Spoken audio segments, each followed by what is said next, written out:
What's up, everybody? So this is going to be video 1 or tutorial 1 of hopefully a lot of tutorials to help you guys out. The program that I'm using is Lightroom 4. I'm a little behind. Lightroom 5's out right now, but pretty content with Lightroom 4 and how it performs for me, so upgrading would be kind of pointless for myself. What I want to go over is a little bit about presets. So presets are basically a starting point for your image, or I'd like to think of them as a starting point for your image. I'm never a fan of just clicking a button and letting my image stay that way. It never turns out the way I expect it to, or the way that the person says or shows it to look like. I mean, on their website, downloading presets for me is it was something that I started out doing in Lightroom, and then was really disappointed in how my images were turning out, especially if I was to pay for them. So I quickly stopped that, and I'll show you why.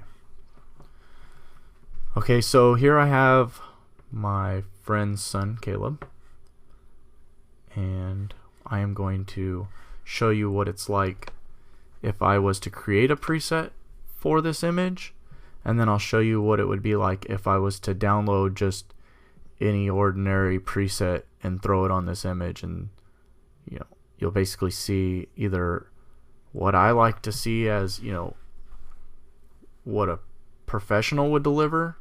Not that I'm consider myself a professional, I just what I think a professional image looks like. There's professional quality images, and then there's, I would say, an amateur quality. So I crop it down because I like to fill the frame. So let's get this underway. So let me show you what it would look like if I was to download, let's just say I was to download a preset. I actually have one on here, I think.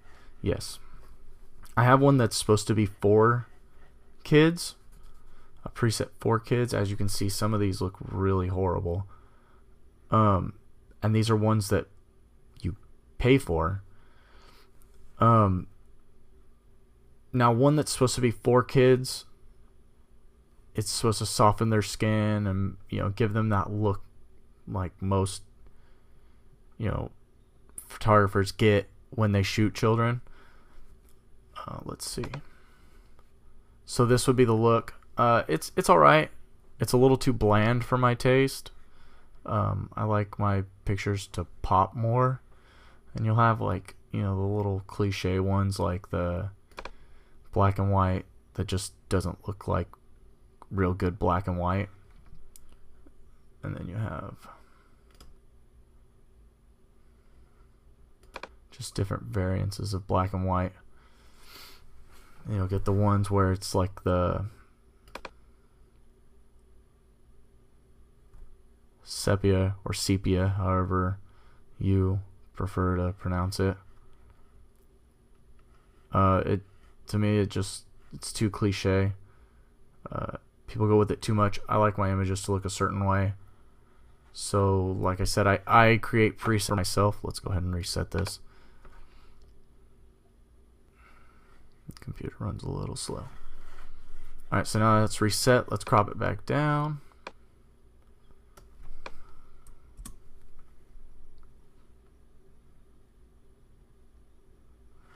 Alright, now that we're cropped down, now I just come over here, and honestly, I know what each setting does and what each slider does. This is going to be your white balance. This is going to basically warm the image or cool the image. So let's warm it up a bit. I said I like a lot of clarity and I like a lot of vibrancy. So let's bump the clarity up to 4. And then let's bring the vibrance up about 4. Now I'll come down here. Let's keep going. Keep this up a little bit. Now this is where you're going to get your colors, basically your color sliders. If you want to change your greens, make them a little bit more saturated. So let's saturate the greens a little more. And you can go, yeah, right about, I want to go 100%. Right there. Bring the yellows up a little. And then he's wearing a blue shirt, so let's bring the blues up. Just kind of bring out those blues. Now, right about there is where, almost exactly where I would leave it. I might drop a little vignette in there, or maybe even get rid of the vignette that is caused by the lens. So let's see. Let's see if we take the vignette out.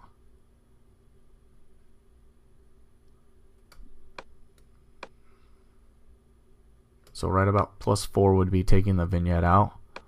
But let's see what it looks like with a little bit of vignette. So I like that.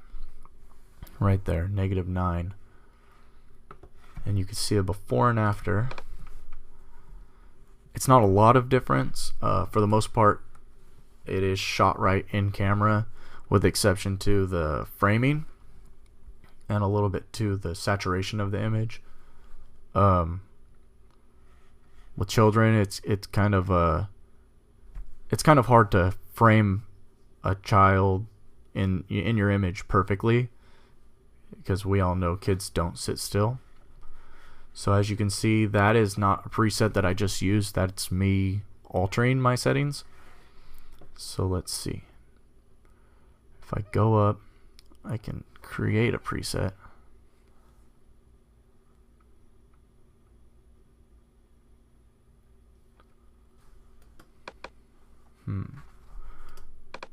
Let's go to new preset.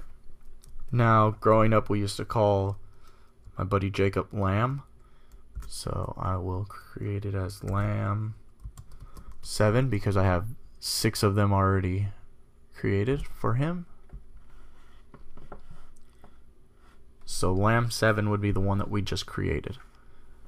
Now basically, since the lighting's the same on all these images right in here, I can click on this image.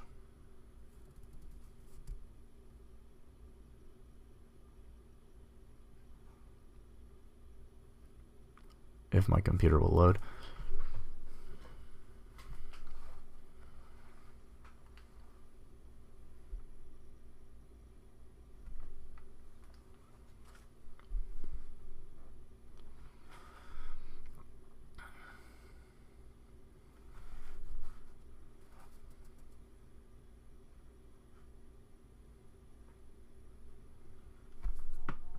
Alright, now this image is just a tad bit out of focus, but it'll give you an idea of how the presets will work.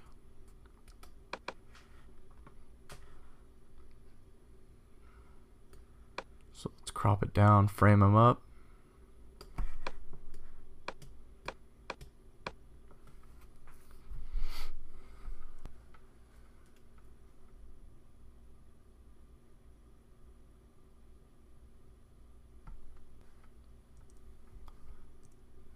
Like I said, my computer is extremely slow. I need to start putting stuff back onto my external hard drive. Okay.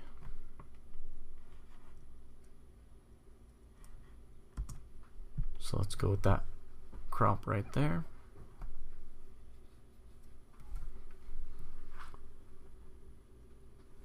Alright, and we'll go over and we'll select the Lamb 7 preset. This is the spinning beach ball of doom.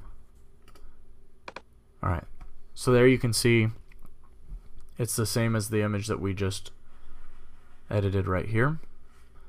But if I was to take another image from a different location that we shot at and try to use that preset, it's not going to work the same. So as you can see, we had a lot of fun with Caleb. He was high energy that day, which is always good. Rather have high energy than no energy. So let's pop this Lamb 7.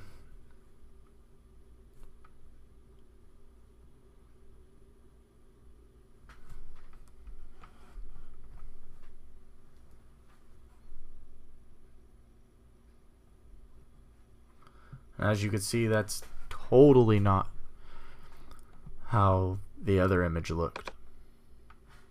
I mean, this one's going to be dark. It's just, if your camera settings aren't the same, if you change your camera settings or if lighting changes, you're not going to get the same outcome. So if the preset was made for a very, light setting, and you're shooting in the shooting in a darker setting, it's not going to be the same. You're wasting your money on presets.